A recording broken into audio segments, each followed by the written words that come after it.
Charles Darwin, o cientista que desafiou Deus.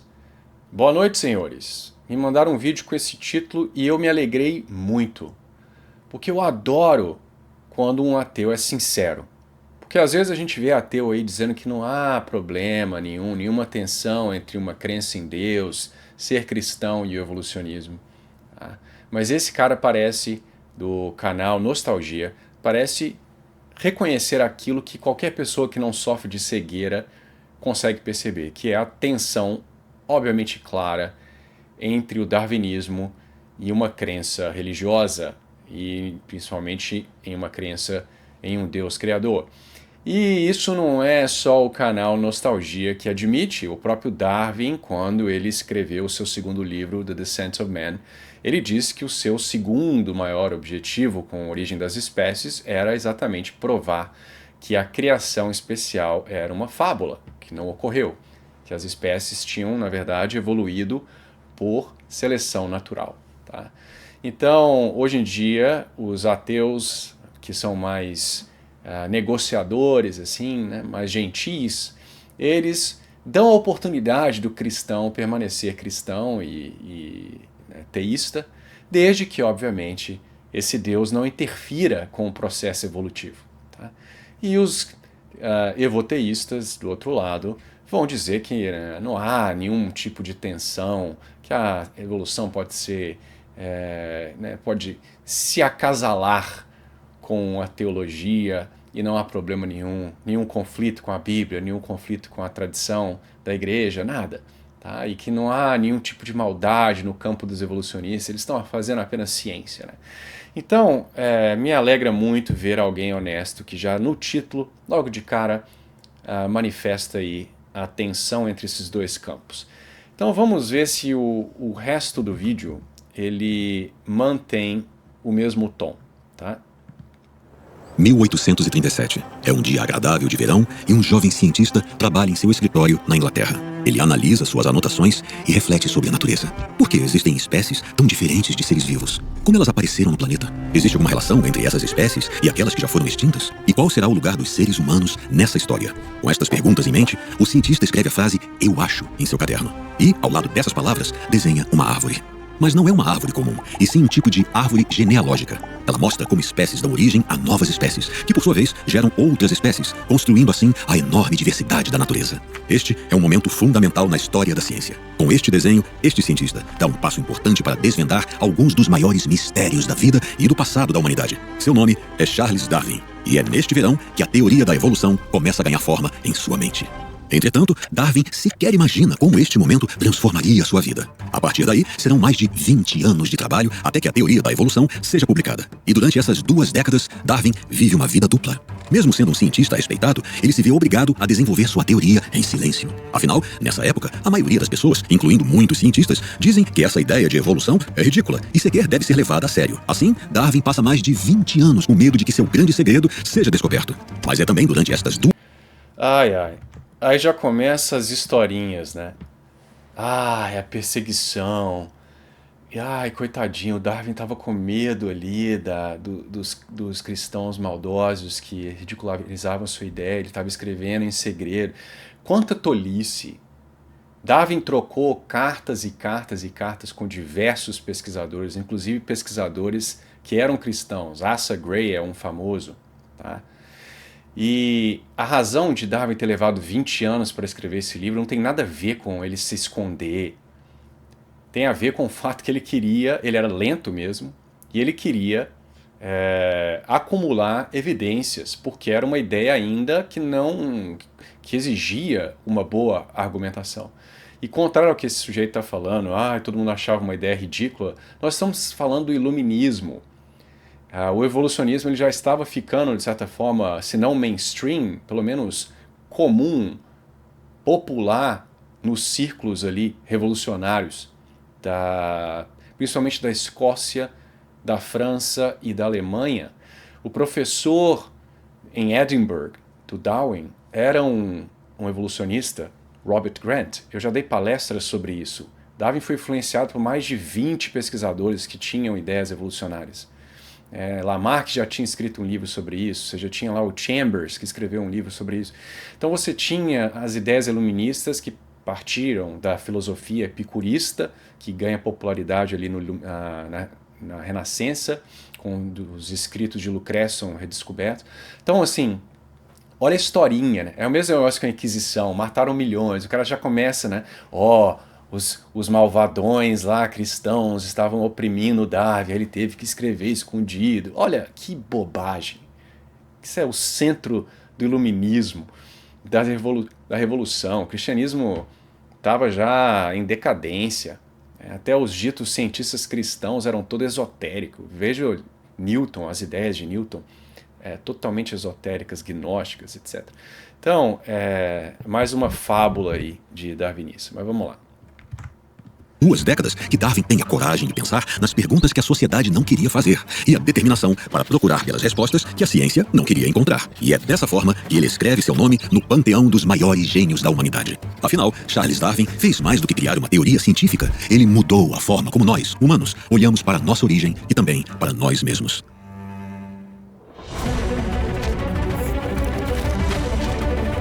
Meu nome é Felipe Castanhari e hoje você vai conhecer a história de um dos cientistas mais importantes de todos os tempos, Charles Darwin, o pai da teoria da evolução. E somente essa teoria já daria um vídeo inteiro. Como é que o Darwin enxergou que os seres vivos mudam ao longo das gerações, dando origem a novas espécies? Mas a história de Darwin vai muito além dessa teoria. Sabia que muitas de suas pesquisas nasceram durante uma viagem ao redor do mundo, que incluiu o Brasil, e que ele sofria de graves e misteriosos problemas de saúde? Assista esse vídeo até o final pra você entender tudo isso. Mas antes, se inscreva no canal pra não perder nenhum vídeo. E você também pode me seguir lá no Instagram, @fcastanhari. Eu tô sempre vendo a mensagem de vocês por lá, então me segue lá pra nós trocar uma ideia. E um agradecimento especial para todos os membros Super Saiyajin 3 aqui do canal. Os nomes estão aqui, vire um membro também para ajudar a gente a continuar produzindo esses vídeos que vocês tanto gostam. Assim como o Darwin revolucionou nossa compreensão da evolução com a seleção natural, o navegador Opera está evoluindo a forma como exploramos a internet. Dá só fora do navegador. Essas como a evolução. Isso é perfeito para quando você para ativar a aberta para essas e muito totalmente a visão que temos sobre a vida. Charles Darwin. Charles Robert Darwin nasce em 12 de fevereiro de 1809. Ele é o quinto dos 6 filhos do médico Robert e sua esposa Susana, da alta classe do interior da Inglaterra. Mesmo tendo um monte de irmãos, Darwin prefere brincar sozinho. Ele é um garoto curioso, mas tímido, e não gosta de chamar a atenção ou causar problemas. Darwin adora fuçar a biblioteca do pai, cheia de livros sobre ciência e história natural, e de explorar também os jardins da propriedade. Nessas aventuras, surge um hábito importante em sua vida. Inclusive, os 2 pais, né, eram revolucionários, tá? E como eu já falei várias vezes, o avô de Darwin era um maçom, que já havia escrito sobre evolucionismo, tá, em alguns poemas, dizendo que a vida tinha evoluído em uma poça de água e se desenvolvido ao longo do tempo. Tá? Então Darwin teve várias e várias influências aí evolucionistas, ele não estava sozinho, oprimido num canto não. Tá? Ele teve liberdade familiar e da sociedade para falar sobre essas coisas. Tendo dito isso, em relação à evolução humana, de fato, ele deu uma atrasada, tá? Porque aí sim haveria alguns problemas relacionados ao aspecto religioso, tá? Mas vamos lá. O colecionismo. Darwin vive apanhando besouros, conchas e pedras e organiza tudo em coleções cada vez maiores. Quando ele tem 8 anos, sua mãe fica doente, provavelmente com câncer de estômago, e morre em poucos meses. Isso tem um impacto enorme na família. Mas, curiosamente, Darwin, no final da vida, dizia quase não ter memórias da sua mãe. Bem, pouco tempo depois dessa tragédia, ele começa a frequentar a mesma escola do seu irmão Erasmus. Mas ele está longe de ser feliz nesse lugar. As principais matérias são grego e latim, que ele acha um verdadeiro porre. Darwin gosta mesmo é de folhear o livro 100 Maravilhas do Mundo Moderno e dos 3 Reinos da Natureza. É cheio de curiosidades sobre o planeta. Ele passa as aulas sonhando acordado com as aventuras de ilhas e florestas tropicais. Com 15 anos, ele passa a participar de caçadas na casa dos tios. Mas suas notas começam a cair. E aí quem entra em... Já vê, o gênio do Darwin não era um rapaz inteligente, não era um rapaz dedicado, tá? Inclusive quem leu Origem das Espécies vê que ele se contradiz a cada 2 sentenças. Então, contrário ao que os darwinistas dizem, Darwin não era gênio nenhum, tá? Em campo é o seu pai, e é um cara muito rígido. O resultado é que o pai de Darwin determina que o filho vai trabalhar como seu ajudante na prática de medicina. Esse primeiro emprego dura alguns meses, e aí o garoto é enviado para estudar medicina em Edimburgo, na Escócia. Mas Darwin acha as matérias chatas e as aulas de cirurgia são perturbadoras demais para o seu gosto. O lado bom da faculdade é ali que ele conhece o professor Robert Grant, que estuda a vida marinha. E as ideias de Grant sobre a evolução das espécies mexem com a cabeça de Darwin. No início do século XIX, a maioria das pessoas acredita que as espécies são imutáveis. Então, pera lá, olha a contradição, né? Eu acho que até feliz que eu nunca tinha visto alguém além de mim no Brasil mencionar Robert Grant. Então, o cara inicia o vídeo falando que as ideias evolucionistas são consideradas ridículas, que Darwin teve que se esconder para escrever o livro, mas em uma das maiores universidades da Grã-Bretanha, você tem um professor evolucionista aberto que influencia Darwin. Então, como é que funciona isso? Como que essas duas ideias elas coexistem, né? Vamos lá. Parece que não é só o Darwin que se contradiz, não, né? Os seres vivos teriam aparecido na criação do mundo já nos locais onde vivem hoje e com corpos iguais aos que conhecemos. Isso é chamado fixismo. Mas existem cientistas que pensam diferente. São os evolucionistas, que defendem que plantas e animais se modificam com o tempo. É o caso do francês Jean-Baptiste de Lamarck, que cria uma teoria conhecida como Lamarckismo. O Lamarckismo defende que os seres vivos seriam capazes de se transformar ao longo das gerações, seguindo uma espécie de poder interior. O resultado é que os organismos se tornariam cada vez mais complexos com o tempo, rumo a uma eventual perfeição física. Lamarck também acredita na lei do uso e desuso, que diz que as características mais usadas por uma espécie se desenvolvem com o tempo, enquanto as menos usadas acabam desaparecendo. Basta pensar nos ancestrais da girafa. Para Lamarck, o esforço desses animais para alcançar as folhas mais altas das árvores deixou seus pescoços mais compridos, e essa característica foi passada para seus descendentes. Hoje sabemos que a evolução não funciona assim. Mas, no começo do século... Não funciona assim, mas Darwin aceitava essas explicações, né? E ele deu uma descrição de lamarquismo de ensino fundamental, isso aí, né? Mas enfim, o objetivo aqui não é falar sobre lamarquismo, a gente pode fazer um vídeo sobre isso. E contrário ao que ele está dizendo aí, uma grande parcela da comunidade científica está achando que sim, o lamarquismo é a forma com que a evolução progride, tanto que existe o neo-lamarquismo hoje em dia, né? E a epigenética, etc. E alguns vão dizer que grande parte das alterações elas são, de fato, influenciadas diretamente pelo meio e passadas diretamente do pai para o filho, sem nenhum tipo de alteração genética, tá? Não tudo, obviamente, eles não rejeitam o aspecto da genética, mas eles acham que é um grande componente da variabilidade das características dos seres vivos que se dá por processos neolamarquistas, tá? Então, não é bem assim. 19. Qualquer ideia que defenda algum tipo de evolução é sequer levada a sério, mesmo porque a teoria do fixismo também é apoiada pela Igreja. O clero defende que os seres vivos foram criados por Deus exatamente como são hoje, e os humanos seriam a maior criação divina. Quem desafia essa visão é condenado por muitos cientistas e também pela Igreja. Por isso, pouca gente leva esse papo de evolução a sério. Uma delas era o avô de Darwin, que também era médico. Outra é Grant, e suas conversas com Darwin fazem a paixão do garoto por história natural crescer cada dia. Assim, Darwin desiste do curso de medicina em 1827.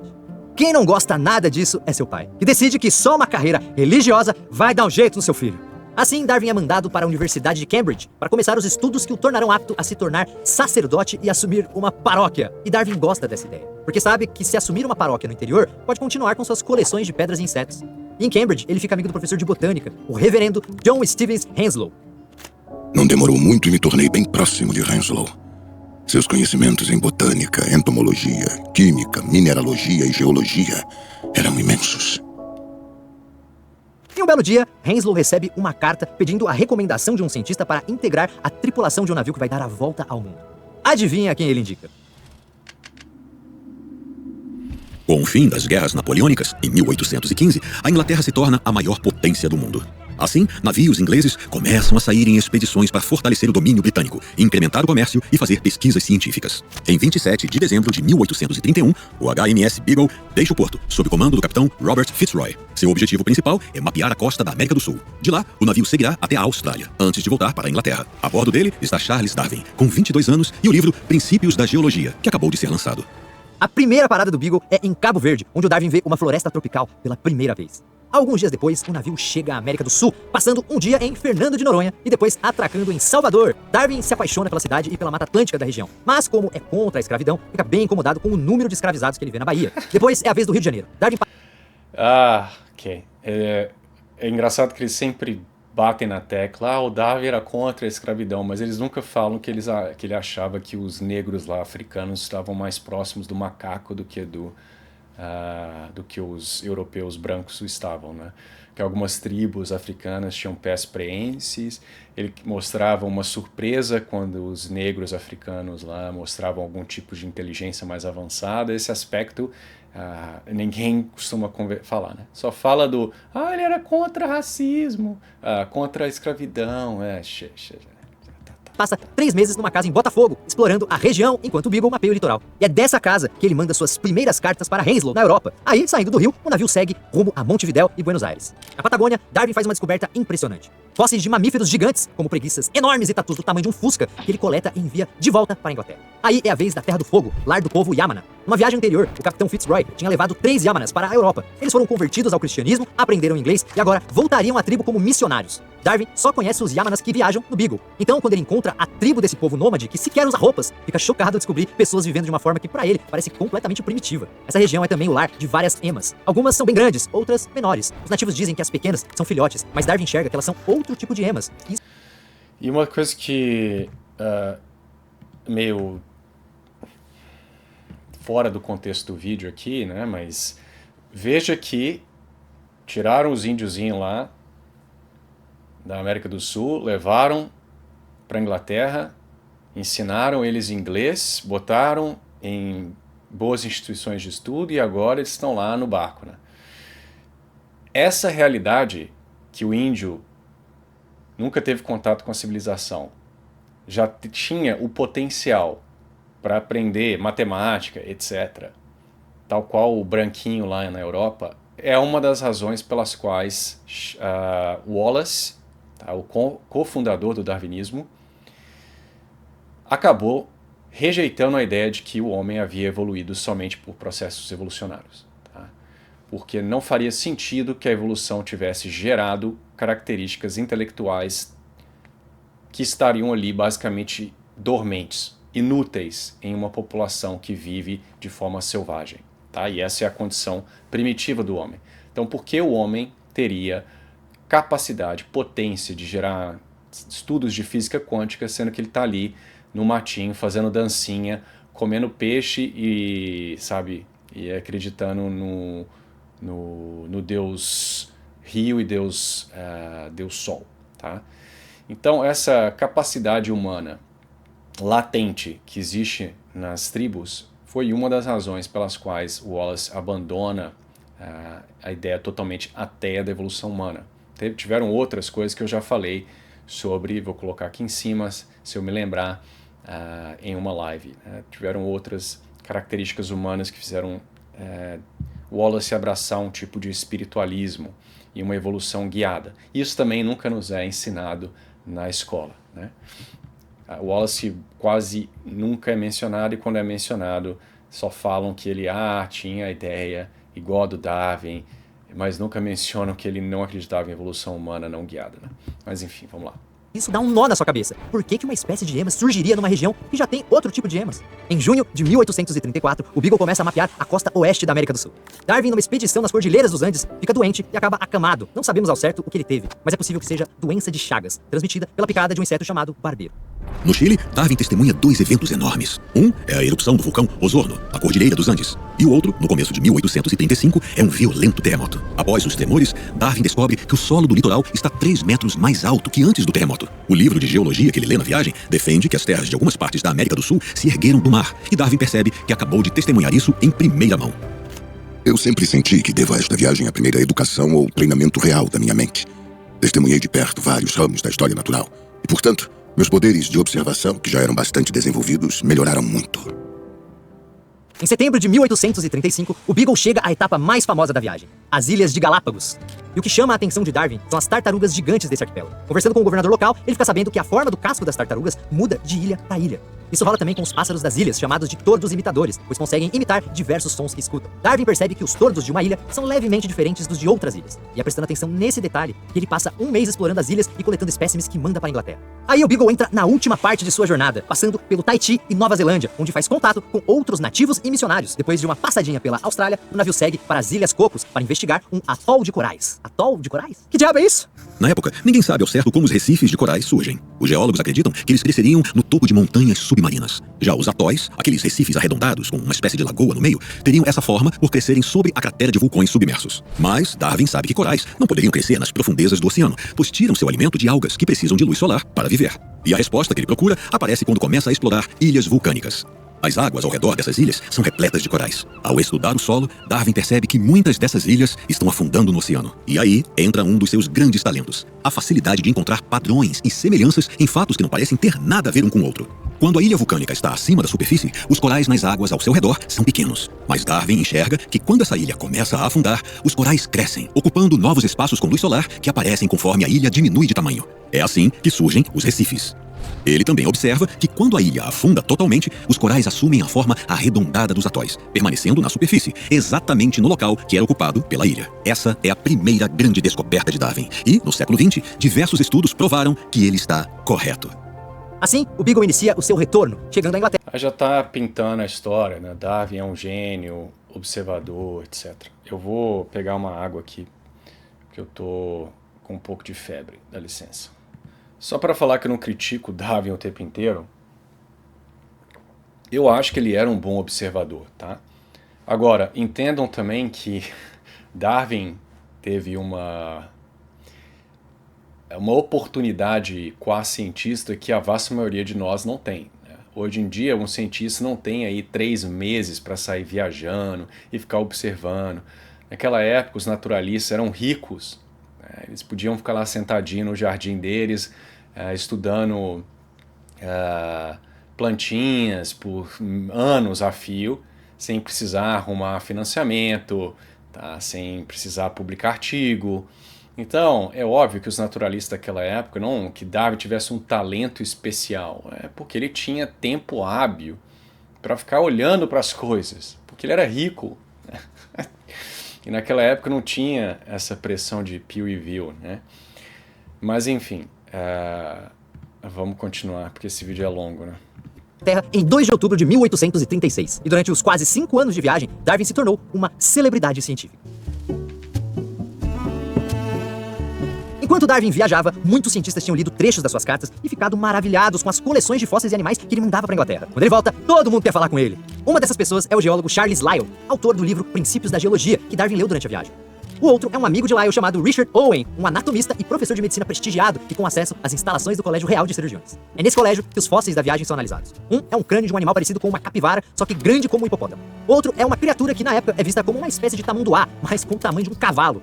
A fama de Darwin cresce em 1837, quando ele apresenta um artigo na Sociedade Geológica de Londres, mostrando como as terras do litoral do Chile se ergueram do mar. O artigo é bem recebido, e Darwin é aceito no conselho dessa sociedade. Aí, ele mergulha em 2 projetos. Um é transformar seu diário de viagem num livro. O diário foi escrito durante a viagem, mas o trabalho não é fácil, porque Darwin precisa revisar e fazer correções no texto. O outro projeto é ainda maior: coordenar a produção de um guia de zoologia da viagem, com textos escritos pelos membros da Sociedade de Zoologia. O problema é que todo esse trabalho deixa Darwin exausto, e ele começa a sentir dores de cabeça, tonturas e irritações na pele. E, até hoje, essas crises de saúde de Darwin são um grande mistério. Isso começa durante a viagem, com enjoos que o impedem de trabalhar. De volta à Inglaterra, novos sintomas surgem: enxaquecas, tonturas, taquicardias e crises de vômito. A partir daí, Darwin precisa lidar com isso pelo resto da vida. Com a medicina da época, a causa dessas crises nunca foi diagnosticada. Hoje, algumas pessoas acreditam que elas seriam reflexo da doença de Chagas, que ele possivelmente contraiu na viagem. Outros acham que Darwin sofria de síndrome de Meniere, um distúrbio que ocorre dentro dos ouvidos. E existe ainda a teoria de que sua doença seria emocional, pois diversos sintomas se parecem com os de síndrome do pânico. Uma possível causa disso estaria no seu relacionamento com o pai, uma figura muito autoritária. Mas a verdade é que não sabemos qual era o problema de saúde de Darwin. O que sabemos é que ele sofreu com isso a vida inteira. Basta trabalhar demais ou viver emoções fortes que os sintomas aparecem. Algumas crises são tão violentas que duram semanas, às vezes meses. Nessa época, Darwin passa muito tempo em Londres, na casa do irmão, onde rolam vários jantares com suas primas. E aí ele começa a se dar bem com uma prima chamada Emma. Opa, será que vale a pena pensar em casamento? O quê? Sim, isso pode parecer estranho pra gente hoje em dia, mas casamento entre primos não é algo tão incomum na Europa do século XIX. E Darwin só pensa em se casar porque quer os benefícios disso. Afinal, estamos falando do século XIX, uma época em que mulheres são vistas como esposas e nada mais. Então ele faz uma lista com todas as vantagens de casar, como ter uma companheira e alguém para cuidar da casa. Depois, lista as vantagens de ficar solteiro, como não precisar visitar parentes da esposa. Assim, dessa maneira tosca, ele decide se casar. Então, no começo de 1839, ele e Emma se casam. 3 anos anos depois, já estão esperando o terceiro filho. O Darwin não perde tempo. Mas vem cá, ele consegue sustentar a família só com livros científicos? Bem, não podemos esquecer que Darwin nasceu numa família com grana, com money. E nessa época o seu pai dá um conselho de ouro pra ele: invista em terras! E esse acaba sendo a causa de uma grande mudança na vida de Darwin. Como ele detesta a agitação de Londres, compra uma casa no interior e se muda com a família em 1842. E aos poucos, vai comprando terras ao redor da casa, chamada de Down House, ou Casa de Down. Então, ele vive de forma bem confortável, sem passar aperto com grana. O que ninguém... É o que eu falei, né? Então, alguém que é rico pode comprar uma casinha lá no interior, uma mansãozinha, e ficar de boa observando barnacles e pombo. Então é óbvio que você vai ter muito para escrever, muito desenho para fazer, etc. Tá? Então, os naturalistas daquela época não eram como os cientistas de hoje. O naturalista, na época de Darwin, seria expulso da faculdade rapidamente. Ele não publicaria nada, demoraria demais, então a ciência mudou demais. Hoje em dia, quanto mais você publica, mais rápido possível, tá? Que conta. E se a revista tem alto fator de impacto. Então, um sujeito como Darwin hoje em dia fracassaria totalmente. E eu não estou aqui criticando o modelo anterior. Pelo contrário, eu acho que o modelo hoje em dia é predatório e estimula a ciência ruim. Tá? Mas eu não acho que todo o artigo deveria levar 20 anos para ser escrito também não. Quem imagina é que esse respeitado pai de família da alta classe e cientista promissor trabalha num projeto que muita gente acharia abominável. Darwin repara que os fósseis que encontrou na América do Sul lembram bastante tatus e bichos preguiça que vivem atualmente na região. E também fica impressionado com a análise dos pássaros das Galápagos. Os tordos imitadores de cada ilha são diferentes dos outros porque são de outras espécies. Em cada ilha das Galápagos existe um tipo diferente de tordo. Darwin desconfia que todas essas criaturas estão relacionadas de alguma forma. Os fósseis do passado estão ligados às espécies atuais, assim como os tordos de uma ilha têm alguma conexão com os das outras ilhas. O mesmo vale para as emas da Patagônia. As emas menores têm alguma ligação com as maiores. Quanto mais pensa sobre esse assunto, mais ele se convence de que o elo entre essas criaturas está no passado. Essas espécies são parecidas, pois são descendentes do mesmo ancestral, mas não são completamente iguais, porque se modificaram com o tempo. Elas passaram por alguma evolução. Assim, ele desenha a árvore que vimos no começo do vídeo. Os galhos mais altos representam as... Também já falei em outro vídeo, essa ideia dele não é original. Se ele tivesse parado nessas pequenas variações ali entre as ilhas, não haveria nada de especial nos escritos de Darwin. Então eu vou mostrar para vocês o que eu já havia mostrado em uma live. Eu vou procurar minha live aqui, me dá um minuto. Então você tem aí, pessoas cristãs que acreditavam em uma criação antes de Darwin já escrevendo sobre essa ideia dos tentilhões. Tá? Então você tem aí o Thomas Vernon Wollaston, escrevendo basicamente sobre os insetos em umas... não me lembro a região agora, mas ele fala basicamente que existem variações e que é totalmente impossível ou que não faria sentido que cada uma dessas variações, essas variantes do mesmo besouro, tivessem sido criadas de forma especial separada. Tá? Então ele conclui que essas variações intraespecíficas elas são possíveis, tá? Isso foi antes da publicação do Origem das Espécies. Você tem um ainda mais antigo, né, o reverendo William Herbert, em 1819, falando sobre plantas e domesticação, e ele admite, por exemplo, que várias dessas variedades devem ter surgido através de bifurcações a partir de um original que foi criado ali no início do mundo, né? Então, essas ideias de diversificação intraespecífica, elas não eram novidade, tá? Então, esse fixismo que ele cita ali no começo do vídeo, né? Essa ideia é um espantalho. Achar que todas as pessoas que acreditavam em uma criação achavam que Deus havia criado o leão igualzinho ele é hoje, o tigre igualzinho ele é hoje, não houve alteração nenhuma. Isso é uma tolice. Nós já sabemos desde Aristóteles que existem variações nos organismos, nós sabemos desde Aristóteles que acidentes, as características contingentes, tamanho, coloração, etc., elas variam entre organismos, ou dentro de um mesmo organismo. Né? Então, se você olhar uma população humana, você vai ver variabilidade. Tá? Então, achar que O tigrezinho havia sido criado igualzinho, ele existe hoje, não tem variabilidade nenhuma dentro do tigre, tá? Isso é uma tolice, ninguém acreditava nisso, ok? Então deixa eu voltar para o outro. Ok. As espécies modernas e os mais baixos simbolizam espécies antigas, todas ligadas a um único ancestral, representado pelo tronco. Em julho, comecei meu primeiro caderno de anotações sobre a origem das espécies. Algo sobre o qual eu havia refletido por muito tempo e em que não parei de trabalhar durante os 20 anos seguintes. O problema é que essa ideia de evolução está longe de ser bem vista. Um dos cientistas que mais detesta isso é justamente Richard Owen, o anatomista que ajudou a catalogar os fósseis e que ataca qualquer um que venha com esse papo. Então, Darwin decide manter a sua pesquisa em segredo, porque ele sabe que ela pode destruir completamente a sua reputação. De novo com essa mentira. Richard Owen não era um criacionista clássico, ele acreditava em umas ideias muito estranhas, platônicas, né, de influência alemã, idealistas. Ele acreditava que havia um certo arquetipo. Então, assim, o problema dele com Darwin não era necessariamente por causa de evolução, não, tá? Mas, enfim, tem que ter uma historinha, né? Darwin, olha a historinha do herói, né?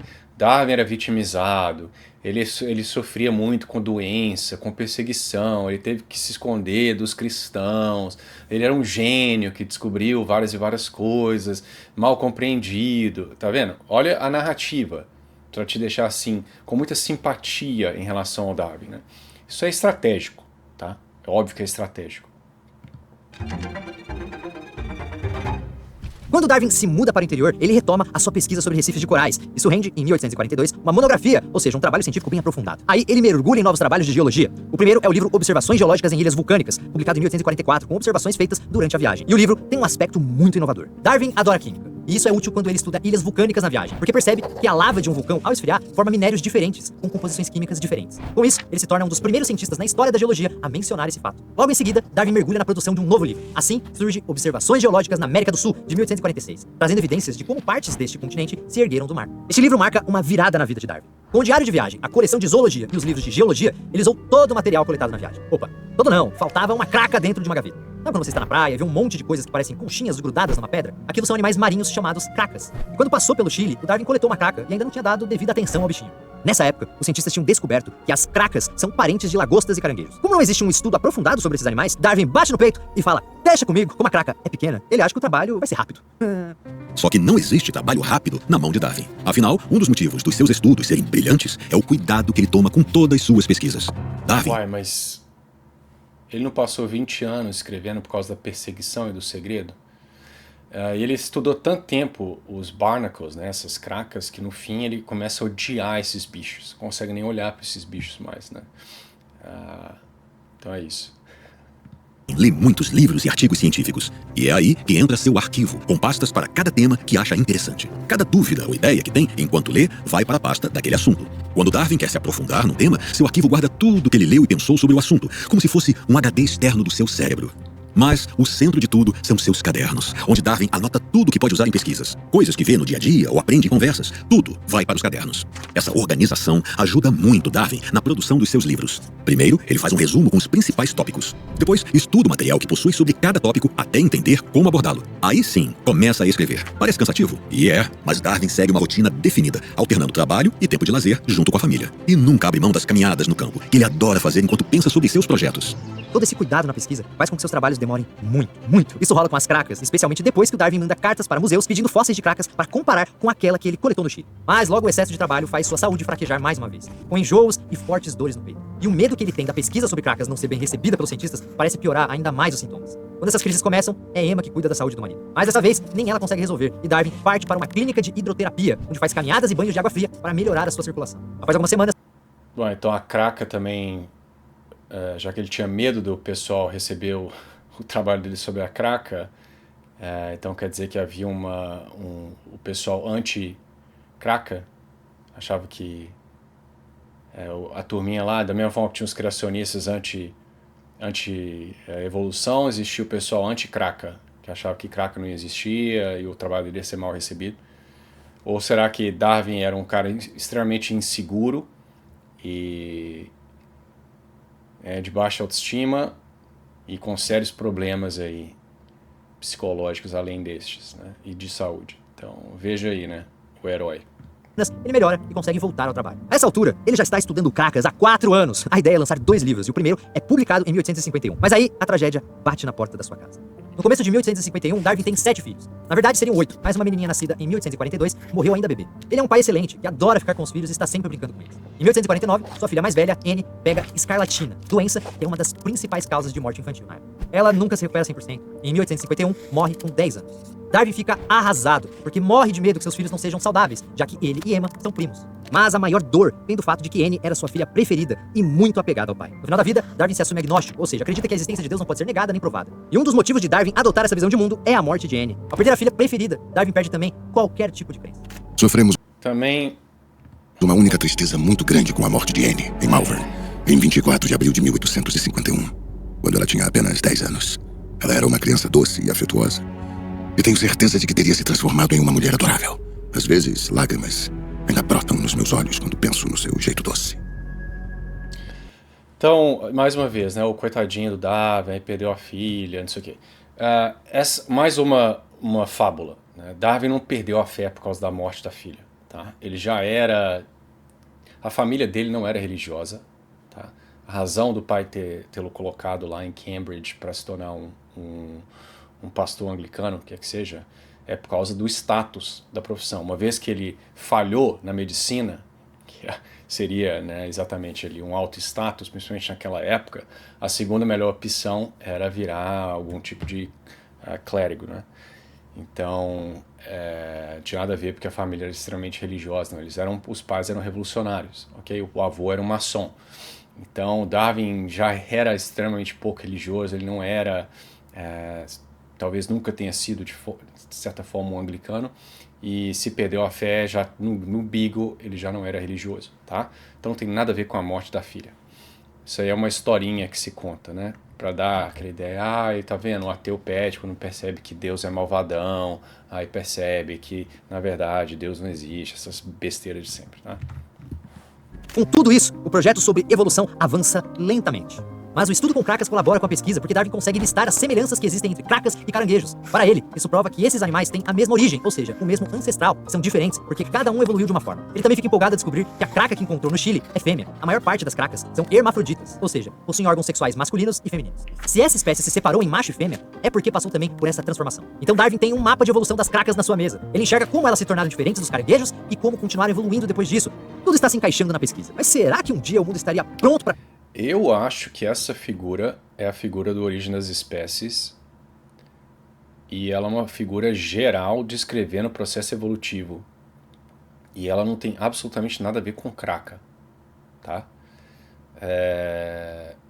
Eu não me lembro, eu posso estar errado nisso, eu teria que pegar o livro agora e olhar, dele discutir evolução de craca no Origem, mas pode ter feito.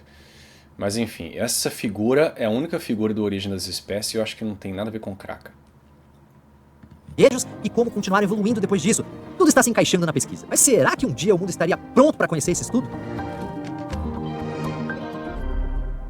A resposta é ainda não. Mas as coisas estão mudando. Uma das causas é o livro Vestígios da História Natural da Criação. Escrito em 1844 pelo cientista Robert Chambers, a obra defende que os seres vivos se modificam com o tempo. Darwin não concorda com a parte científica do texto, mas o livro faz com que a evolução seja discutida mais abertamente pelas pessoas. Mas Darwin segue preso nas cracas até o seu segundo livro ser publicado, em 1854. Depois de 8 anos de trabalho, ele entrega a pesquisa mais extensa feita sobre esses animais e se torna a autoridade mundial no assunto. E ele acha isso ótimo, pois suas ideias sobre evolução vão ter mais credibilidade se ele for visto como especialista em zoologia e não em geologia. Ele também fica amigo de cientistas jovens e mais progressistas, esperando que, na hora certa, essas pessoas apoiem seu estudo sobre evolução. Darwin até compartilha suas ideias com alguns amigos, como... Então veja a figura que o cara tá pintando, progressistas, né? esperando que, na hora certa, essas pessoas apoiem seu estudo sobre evolução. Darwin...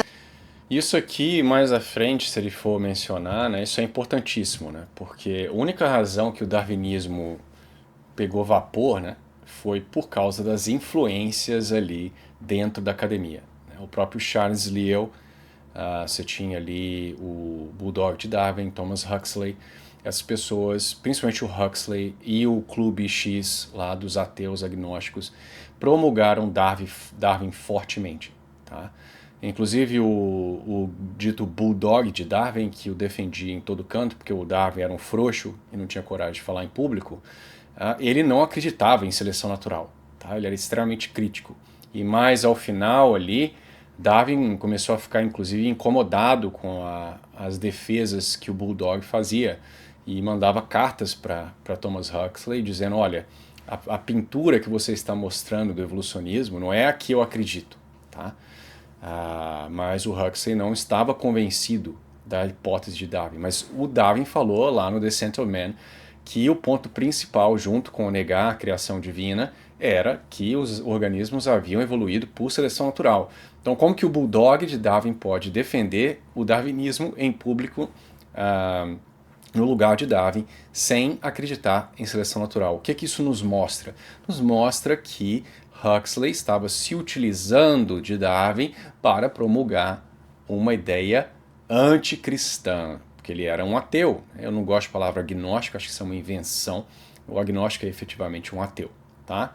Então, e o Huxley tinha um grupo, como eu disse, o Clube X, que você pode procurar aí, vai ter até no Google, no Wikipedia, do pessoal da academia. Inclusive a revista Nature foi criada desse jeito para promulgar ideias revolucionárias, ateias, cientificistas, etc. Tá? Então houve um lobby imenso de pessoas poderosas na Inglaterra para espalhar o darwinismo, tá? Até de pessoas que discordavam das ideias de Darwin. E até compartilha suas ideias com alguns amigos, como o botânico Joseph Hooker. A maior parte deles, mesmo sem aceitar totalmente suas ideias, vê valor na pesquisa. Mas tudo é feito com muito cuidado, porque Darwin morre de medo que o mundo descubra o seu segredo. Além disso... Mas espera lá, os caras são religiosos, eu tô repetindo, eu tô igual um disco quebrado, né? É só para mostrar continuamente a contradição, né? Então ele tá mandando carta pro Asa Gray, pro Hooker, que não são revolucionistas, os caras acham que tem mérito na pesquisa dele, e o cara continua batendo na tecla que o Darwin estava aterrorizado da recepção do livro, não sei o quê. Mas ele estava aterrorizado com a recepção das cracas lá. Então o problema não tem nada a ver com a evolução, tem a ver com a personalidade e a fraqueza pessoal de Darwin, tá? Mas faz parte da narrativa do coleguinha aí, né? Isso, Darwin ainda tem algumas dúvidas. Sempre que olha a árvore da evolução, ele se pergunta qual o motivo das espécies se modificarem. E ele encontra essas respostas em locais inesperados. Na época, muito se discute se, um dia, o número de pessoas no mundo não se tornaria maior que a quantidade de recursos do planeta, o que resultaria numa enorme luta pela sobrevivência. Darwin tem um estalo e enxerga que isso acontece na natureza, com seres vivos competindo o tempo todo por recursos. Aqueles com características que garantem alguma vantagem nessa disputa sobrevivem e passam essas características para seus herdeiros. Assim, Darwin se afasta de vez de Lamarck, que acreditava que as espécies mudam rumo à perfeição. Nossa. Para Darwin, essas mudanças estão relacionadas às transformações do planeta. Se o ambiente está em constante mudança, as espécies também estão. E algumas são, eventualmente, favorecidas nesse processo.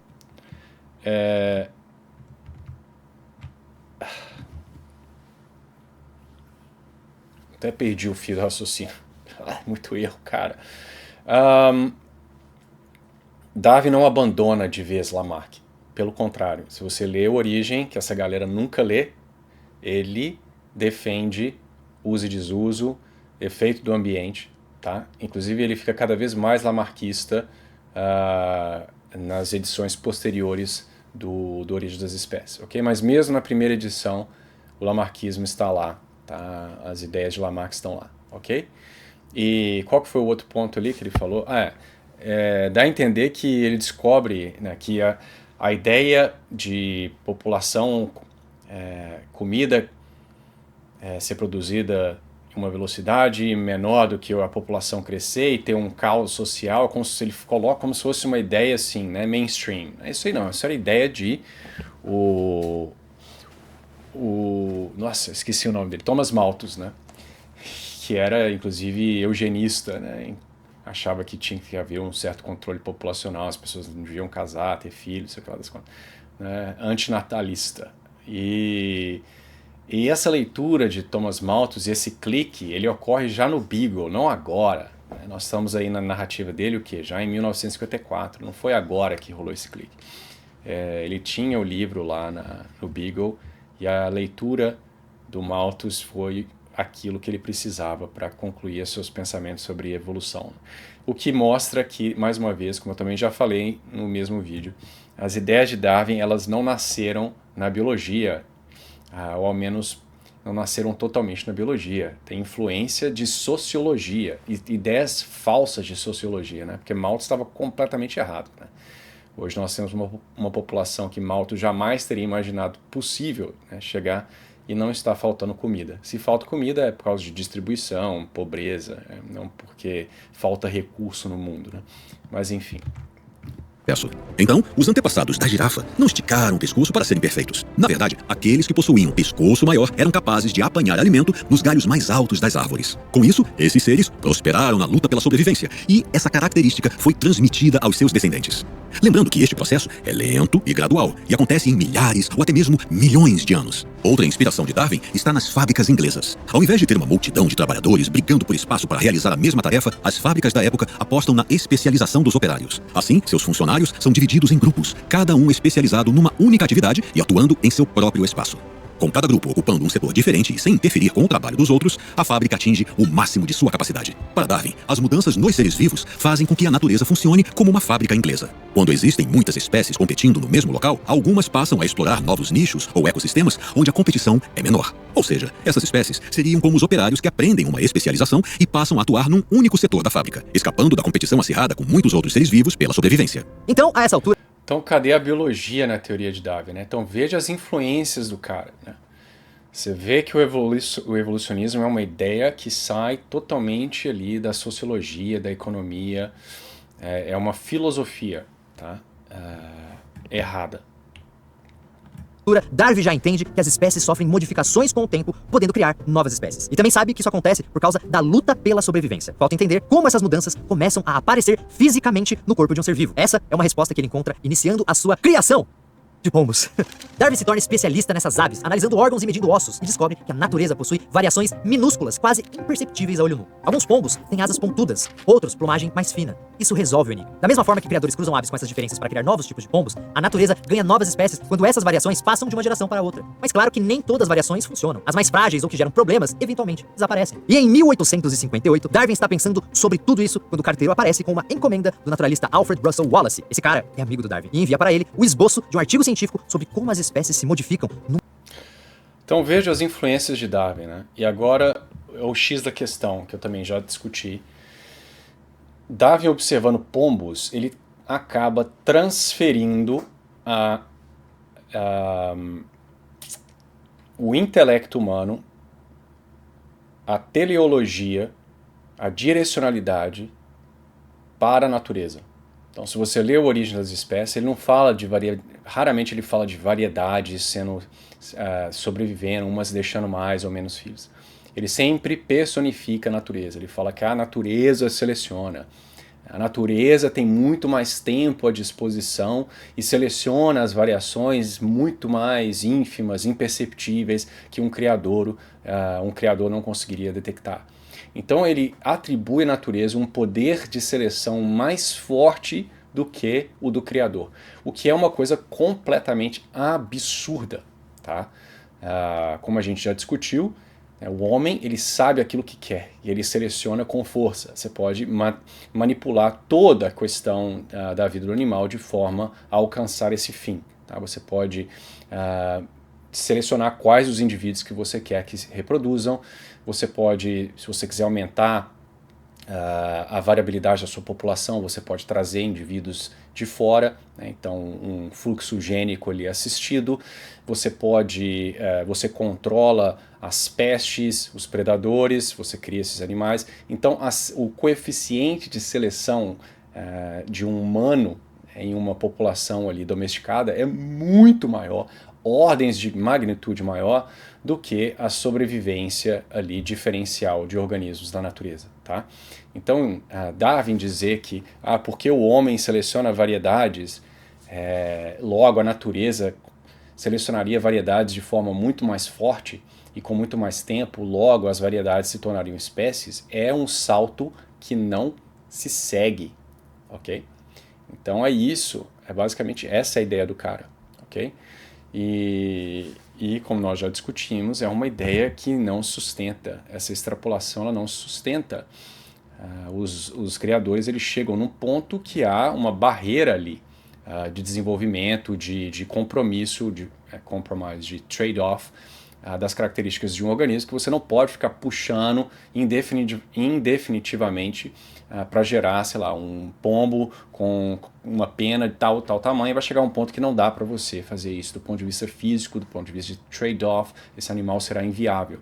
Então não há razões para crer que na natureza, com uma seleção muito mais fraca, que essa barreira de repente se torne, possa ser transposta. Tá? Então a especulação de Darwin é infundada, e quanto mais a gente estuda, a gente percebe que essas barreiras estão lá e elas são muito mais severas do que se acreditava na época dele. Né? Por exemplo, nós sabemos que a mutação dentro de genes importantes ela é muito mais baixa, né? A taxa mutacional é muito mais baixa nesses genes essenciais do que em genes periféricos. Tá? Então, para dar um pequeno exemplo. Numa luta por sobrevivência. E Darwin envia para ele o esboço de um artigo científico sobre como as espécies se modificam numa luta por sobrevivência. E Darwin quase cai para trás. Essas ideias são muito parecidas com as suas. Darwin é uma pessoa muito honesta. Faz questão que as ideias do Wallace sejam apresentadas a outros cientistas. Aliás, ele é tão correto que até mesmo se coloca à disposição do Wallace para ajudar na publicação do artigo. Nossa, olha de novo. Nossa, eu vou ter que parar. Não tem nada a ver com honestidade aqui. Darwin manda carta para os seus amigos, o Charles Lyell, entre outros, desesperado, dizendo que o artigo do Wallace vai sair primeiro, ele vai perder a primazia, e que todo o trabalho dele foi inútil, que se espera, ele fica se culpando, blá blá blá. E são os amigos de Darwin que sugerem, como uma estratégia, de colocar o trabalho dos dois sendo apresentados de forma simultânea. Se não me engano, foi na Royal Society ou na Linnean Society, de forma a dar mais proeminência a Darwin. Tá? Então foi uma estratégia dos amigos e não foi nada a ver com bondade, porque ele é bonzinho e honesto. Tá? Pelo contrário, foi uma forma de colocar o Wallace em segundo plano. Ok? E foi exatamente isso que aconteceu. O Wallace sim era humilde e não se importava de ser primeiro autor, por assim dizer. E ele aceitou, apesar de Darwin ser uma afirmação meio, que a gente fala dodgy, né? Meio controversa. Eu já estava pensando nessas ideias lá e não sei o que, olha aqui minhas anotações em 1944, né? Que numa corte seria até difícil de você convencer que ele havia sido o primeiro a pensar, mas ele acaba... O Wallace não tem essa necessidade de fama. Ele fala, não, tudo bem, eu não ligo de você ser o primeirão, tá? Então os dois apresentam os trabalhos juntos. Esse trabalho esse que foi muito mal recebido, inclusive, tá? Pelas pessoas que estavam lá. Não foi convincente, foi algo apressado por causa do desespero de Darwin. Então veja a historinha que esse cara está tentando montar. Né? Darwin era doente, perseguido, inteligentíssimo, honesto, né? Olha a estratégia. É claro que ele fica muito chateado, porque vê o pioneirismo do trabalho que ele pesquisa há 20 anos entrar em risco. O problema é que alguns dias depois disso, seu 10º filho, um garotinho frágil que não tinha nem 2 anos, morre de escarlatina. Sem condições de pensar na carta do Wallace, Darwin deixa a questão com 2 amigos. O Hooker, aquele botânico com quem conversa sobre evolução, e o Lyell, que escreveu o livro de geologia que ele leu na viagem do Beagle. Os dois apresentam ao grupo de cientistas a carta do Wallace e resumos da teoria da evolução que Darwin tinha escrito anos antes. Assim, eles provam que Darwin não plagiou ninguém, e o resultado é um artigo científico assinado em conjunto por Darwin e Wallace. Isso muda as regras do jogo. Darwin passou anos escondendo suas ideias sobre evolução, mas a carta do Wallace obriga ele a sair desse armário científico. Tudo que resta agora é publicar o seu livro enquanto essas ideias estão quentes no meio acadêmico. Só que o livro não está nem perto de ser concluído. Assim, Darwin passa o seu aniversário de 50 anos correndo para produzir um resumo. Ele trabalha sem parar e as dores no estômago e no peito voltam com força total. Em algumas crises, ele chega perto de desmaiar. Mas consegue terminar o seu trabalho em novembro de 1859, quando ele lança o seu novo livro. Dessa vez, é um dos livros mais importantes da história, chamado de Sobre a Origem das Espécies. O livro condensa as principais ideias. Livro este que Darwin acaba negando a existência das próprias espécies que ele tenta provar, né? Uma das contradições de Darwin, né? Evolutivas de Darwin, mostrando que todas as espécies são descendentes de ancestrais comuns e se modificaram com o tempo. Não, ele não mostra que todas as espécies, ele faz uma especulação, tá? Inclusive ele é extremamente criticado, não por causa dos cristãos malvadinhos, mas pelos próprios admiradores, né, mostrando que o livro dele é basicamente especulação atrás de especulação, pouca evidência, tanto que ele faz muitas e muitas modificações ao longo das suas edições. Não é, hoje em dia as edições, você tem uma correção aqui e acolá, as de Darwin são enormes. Ele foi extremamente criticado, inclusive pela personificação da natureza, como eu havia dito. Muita gente interpreta ele como sendo teleologista, que acredita que há uma certa propósito no processo evolutivo por causa da forma com que ele se expressa. Então, não, ele não provou absolutamente nada, ele faz uma especulação, tá? Que deve ser provada com pesquisas categóricas, né? Então, veja a imagem que eles estão tentando pintar, né? As evolutivas de Darwin, mostrando que todas as espécies são descendentes de ancestrais comuns e se modificaram com o tempo. Ele também explica como essas mudanças acontecem, relatando suas observações com pombos. Mas a grande revolução de Darwin é o conceito de seleção natural, uma espécie de motor da evolução. Na enorme competição por sobrevivência, criaturas com alguma vantagem prosperam, enquanto outras ficam para trás. As bem-sucedidas nessa seleção natural passam a vantagem para seus herdeiros e, com o tempo, isso pode dar origem a uma nova espécie. No final da obra... Mas da onde que vem a variação, amigo? Ô narrador, sem variação não tem seleção natural, colega. A seleção natural ela não gera variabilidade, ela reduz a variabilidade. Então como é que pode ser um motor da evolução, sendo que ela é o efeito da existência da variabilidade? É o que eu falo 1 milhão de vezes aqui. Seleção natural é um efeito, ela não é causa de nada. Ela é a seleção diferencial.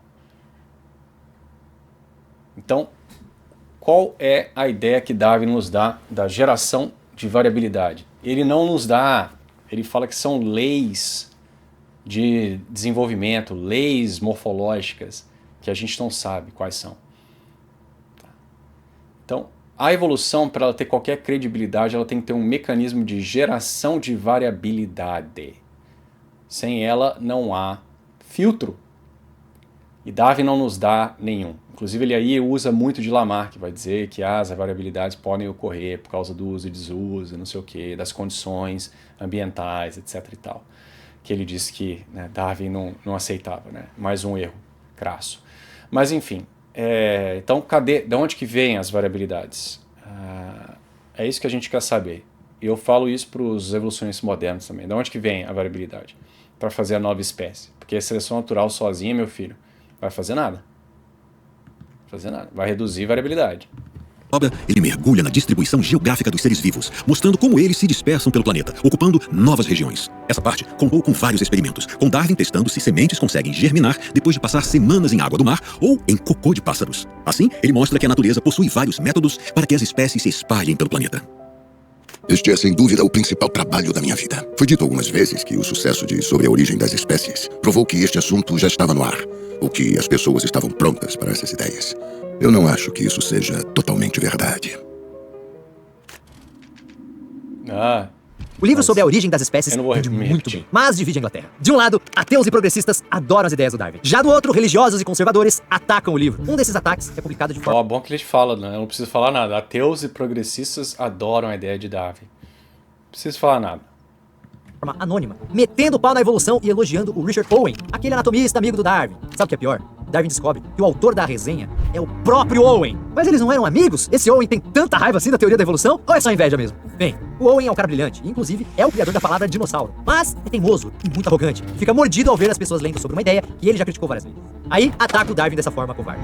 Depois da publicação... E era um cientista muito superior a Darwin. Muito superior. Tá? Inclusive a própria anatomia comparada, que tanto utilizada pelos evolucionistas, o termo homologia, quem cunhou foi Owen. Né? Era um biólogo extremamente respeitado, né, no Museu de História Natural.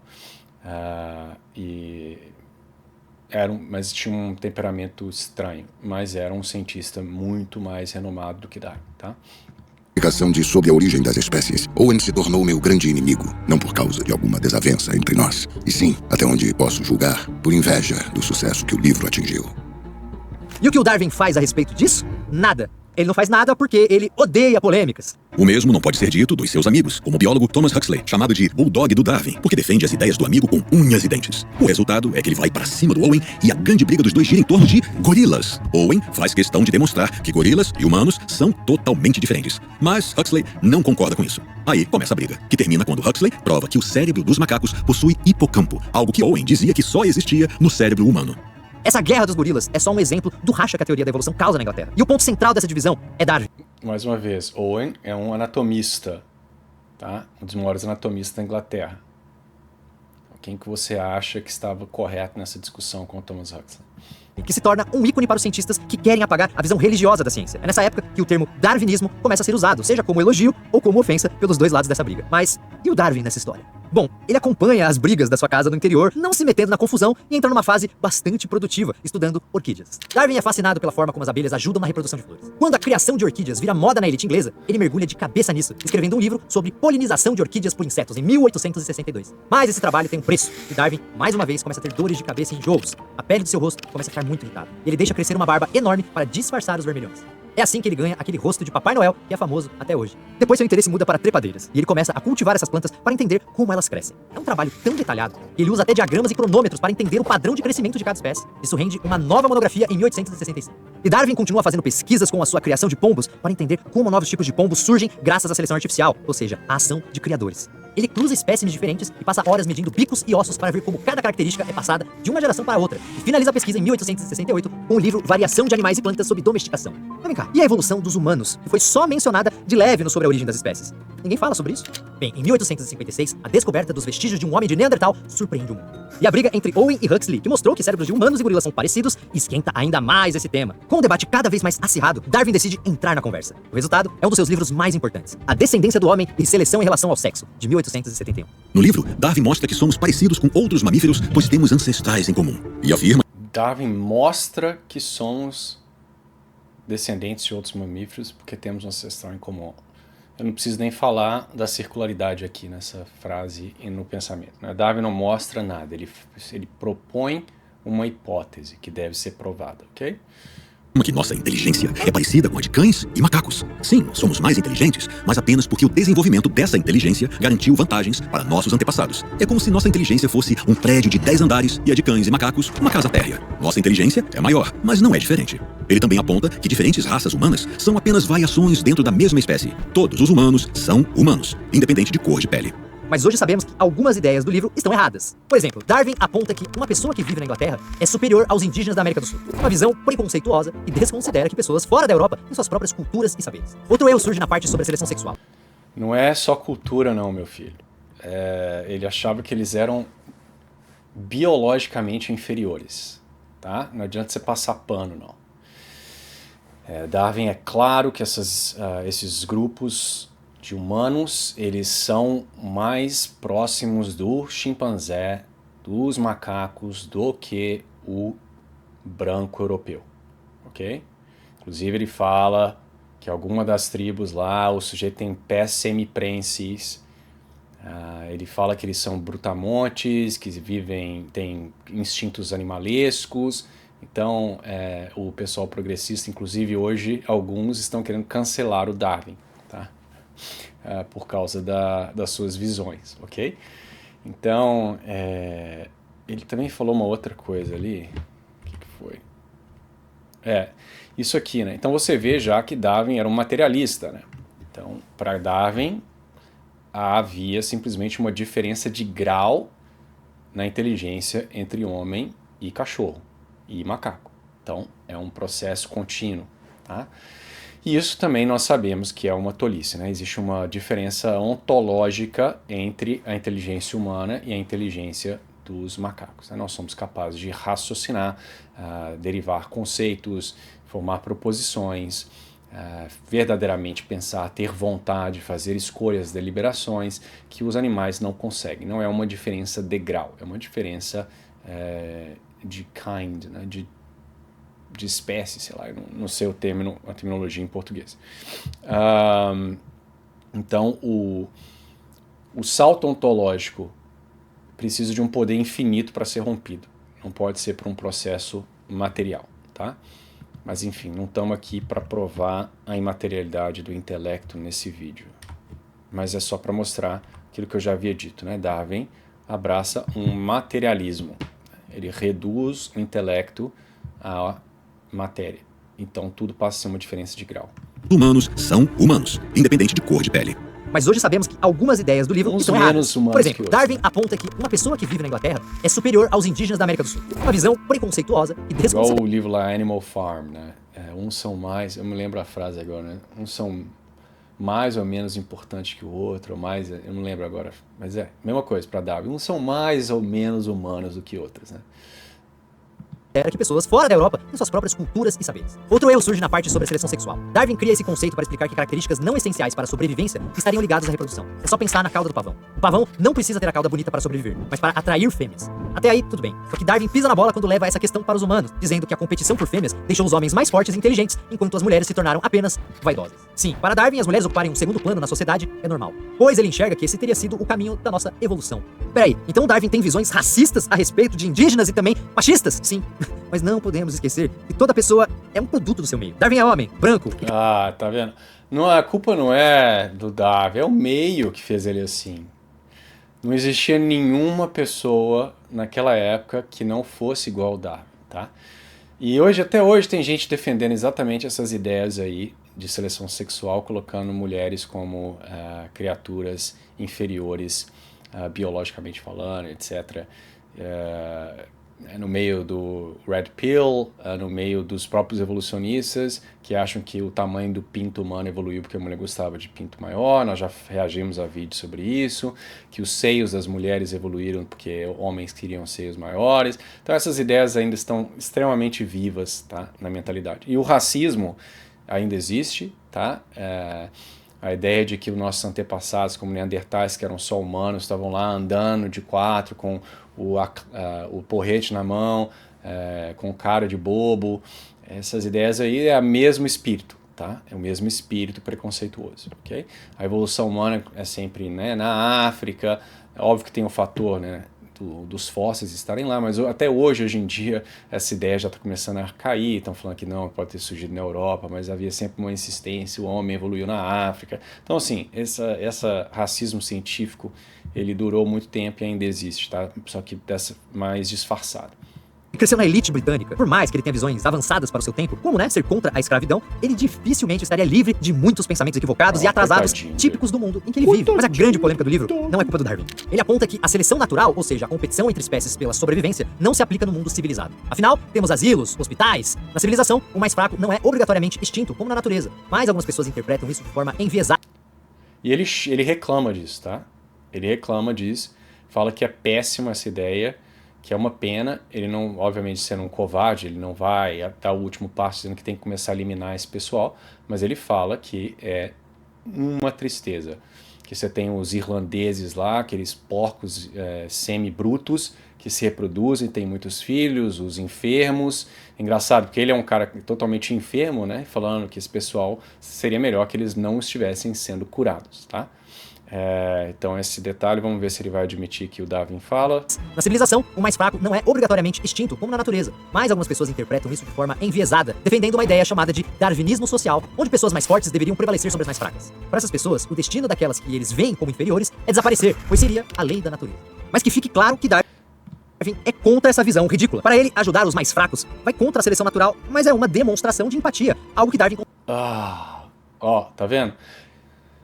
Ele cita o primo Francis Galton, que desenvolveu inclusive o termo eugenia, tá?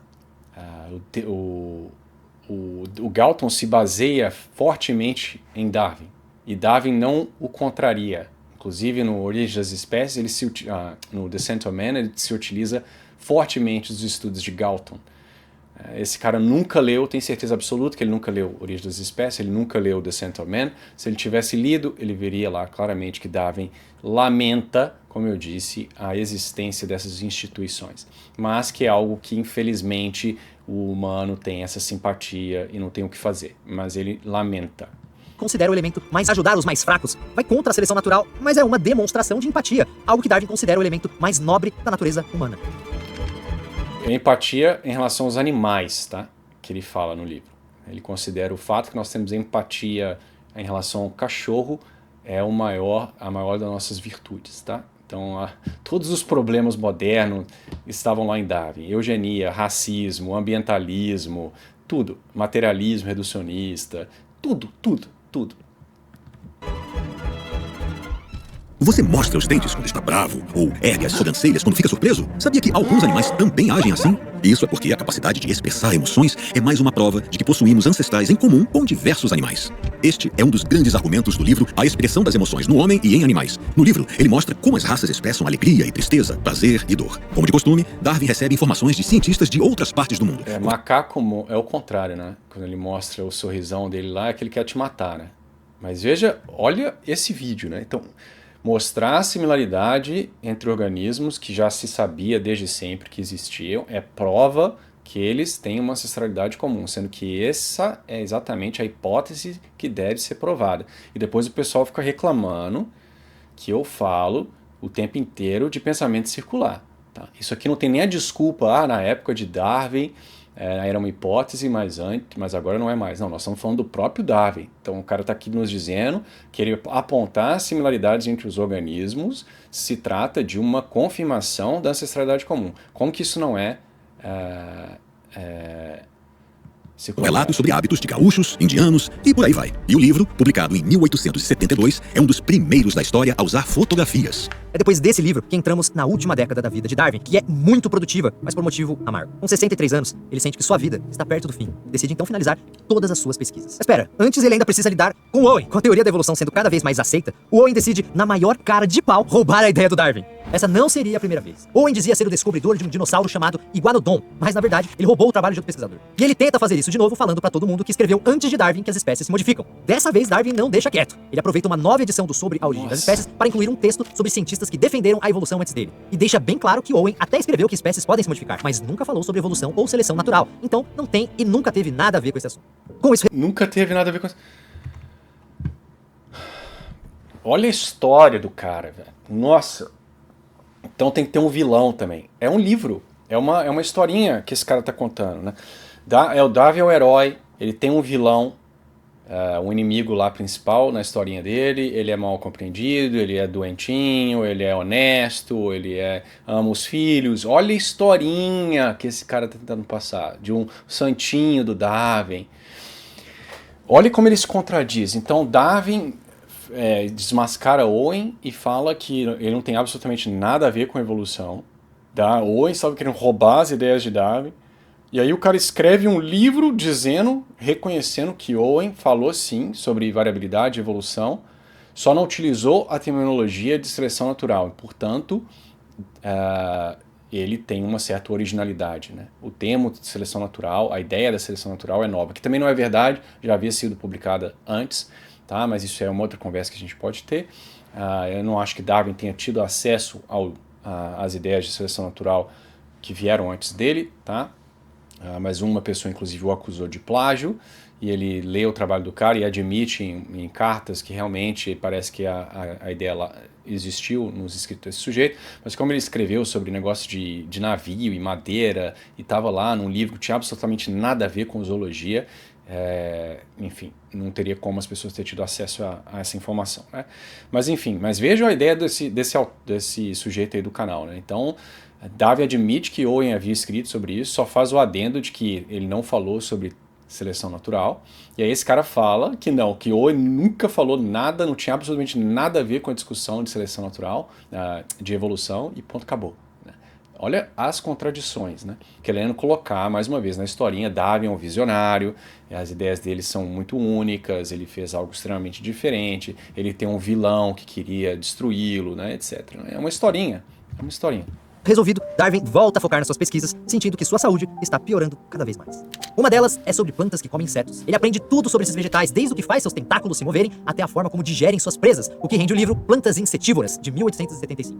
Lembra que ele tinha medo dos seus filhos não serem saudáveis, pois é casado com sua prima. Isso se reflete em outra pesquisa, quando ele investiga se o cruzamento de seres vivos sem parentesco gera descendentes mais fortes. Olha o trabalho que isso dá. Ele isola suas plantas com lenços para impedir o contato com insetos. Assim, a reprodução dessas plantas é 100% controlada por Darwin, que passa meses analisando 10 gerações de vegetais, vendo quais são mais fortes. Isso rende o livro Efeitos da Fertilização Cruzada e da Autofertilização do Reino Vegetal, em 1876. Neste ano, descobre que vai ser avô. Sabendo que um dia seus netos poderão querer saber mais sobre ele, decide escrever a história da sua vida numa espécie de carta para a família. Esse texto, eventualmente, vira um livro, e é a fonte das frases que vocês estão vendo nesse vídeo. E mesmo cada vez mais fraco, Darwin embarca em outro projeto. Mas esse é fácil. Afinal, depois de anos estudando a reprodução de plantas, o livro Diferentes Formas de Flores em Plantas da Mesma Espécie quase que se escreve sozinho. E aí ele começa um projeto sobre o movimento das plantas. Não, peraí. Aí já é demais, cara. Como assim? Movimento das plantas? A casa de Darwin tem plantas na estufa, na sala. Darwin é o primeiro pai de planta da história. E ele e seu filho Francis estudam como elas se movem em direção à luz ou fecham as folhas à noite, como se fossem dormir. Darwin deduz até que plantas detectam a gravidade, pois as raízes de uma semente sempre crescem para baixo e o caule para cima. Esse estudo parece uma viagem, né? Mas ele mostra que plantas, assim como animais, respondem ao que acontece no ambiente ao redor delas. Isso dá origem ao livro O Poder do Movimento em Plantas, de 1880. Acho que dá tempo, né, para mais um projetinho.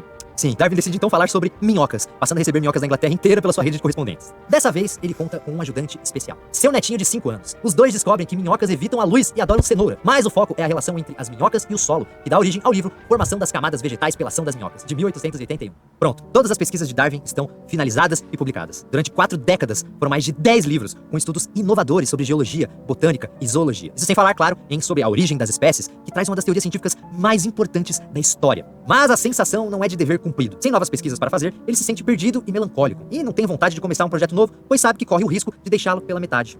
Darwin pressente que seu tempo é curto. Essa sensação... A melancolia dele é por causa do ateísmo dele, né? Nada a ver com falta de trabalho, ou não é a principal causa, né? Inclusive, em uma carta para um físico amigo, ele fala, quando o físico tenta convencê-lo de que existe evidência de que...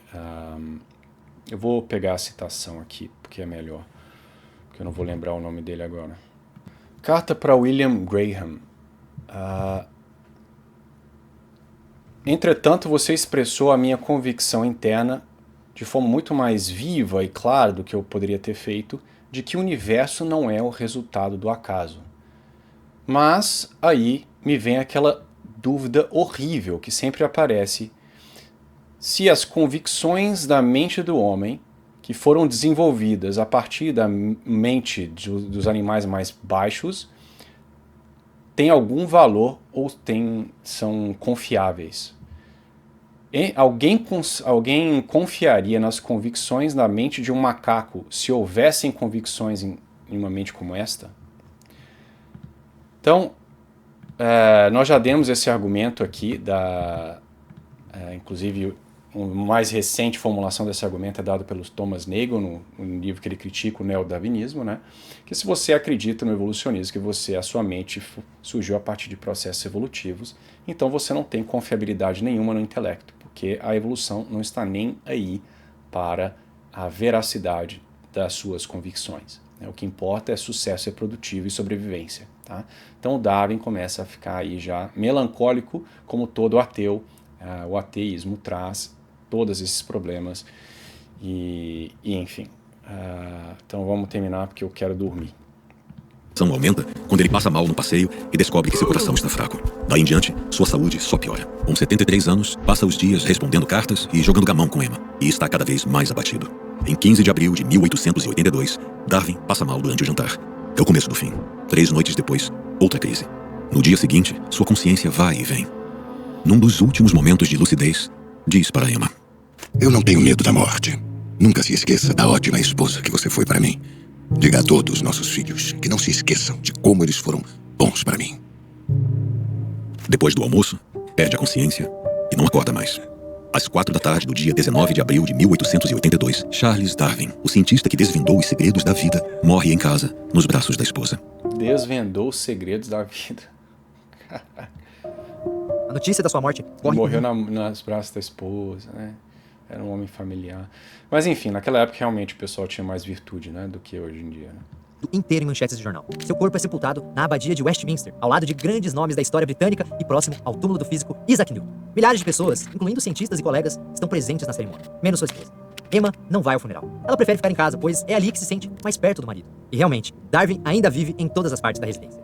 Suas plantas, livros e anotações ocupam a casa inteira. Hoje sabemos que ele não está apenas nessa casa. Quando olhamos o seu trabalho, vemos que ele está presente no mundo inteiro. Graças às suas descobertas, Darwin está em livros e laboratórios mundo afora. E está presente na natureza. Olhe para um animal ou uma árvore e você enxergará uma pequena parte da teoria da evolução acontecendo diante dos seus olhos. Darwin está na natureza, né? Eu acho que isso não foi proposital não, né? Mas veja o paralelo com o ser de Deus, né? Deus está em todas as coisas, dando elas a ser. Todas as coisas refletem a Deus. Então, quando você olhar para a natureza, não pense em Deus, que criou todas as coisas. E as coisas tentam aí manifestar a infinitude e o ato de Deus, né? Não, pense em Darwin, que explicou como essas coisas vieram ao acaso, tá? Então veja aí qual é a agenda, no fim das contas, né? Tirar Deus da natureza. Darwin está no passado, no presente e no futuro do planeta.